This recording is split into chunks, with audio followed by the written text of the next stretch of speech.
आपकी क्या आरजेडी के नेता और एक भोजपुरी सिंगर और एक्टर खेसारी लाल यादव से मुलाकात हुई?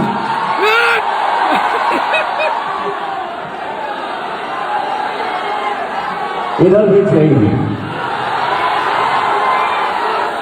और शायद कुछ ऐसा लगता है कि इस जीवन में नहीं हो मुलाकात नहीं।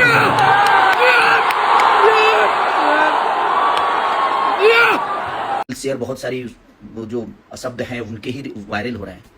उनका एक कैरियर है, पॉलिटिकल कैरियर। तो रील शेयर बहुत सारी वो जो शब्द हैं उनके ही वायरल हो रहे हैं। तो अभी तो वो ठीक लग रहा है, बट ये आने वाले समय में उनके लिए थोड़ी सी प्रॉब्लम होगी, क्योंकि उसी चीज़ को दुनिया दिखाएगी और उनको ट्रोल करेगी। तो आप लोग प्रयास करिए कि अगर कुछ गलत शब्द उनके मुंह से निकल गया तो उसको थोड़ा सा डिलीट करके या उसको बीप लगा के शेयर कराइए, ताकि कम से कम उनकी आने के बाद छवि पे कोई उंगली ना उठाए।